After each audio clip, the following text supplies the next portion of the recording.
ایک بار کا ذکر ہے کہ ایک جنگل میں بولو نامی ہاتھی رہتا تھا۔ بولو بہت ہی نیک دل اور مددگار تھا۔ جنگل کے سب جانور اس کی عزت کرتے تھے کیونکہ وہ ہمیشہ دوسروں کی مدد کرتا تھا۔ ایک دن بولو نے دیکھا کہ جنگل میں ایک چھوٹا ہرن پانی کی تلاش میں بھٹک رہا ہے۔ ہرن بہت پیاسا تھا اور کہیں بھی پانی نہیں مل رہا تھا۔ بولو نے ہرن سے پوچھا، تم اتنے پریشان کیوں ہو؟ ہرن نے جواب دیا، میں بہت پیاسا ہوں اور مجھے کہیں بھی پانی نہیں مل رہا۔ بولو نے ہرن کی مدد کرنے کا فیصلہ کیا۔ وہ ہرن کو لے کر جنگل کے دوسرے حصے میں گیا، جہاں ایک خوبصورت جھیل تھی۔ جھیل کا پانی صاف اور ٹھنڈا تھا۔ ہرن نے پانی پیا اور بولو کا شکریہ ادا کیا۔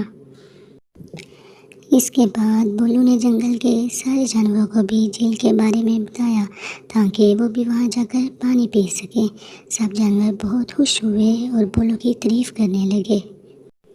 کہانی کا سبق یہ ہے کہ ہمیں دوسروں کی مدد کرنی چاہیے اور اپنی نیکی سے دوسروں کی زندگی کو آسان بنانا چاہیے۔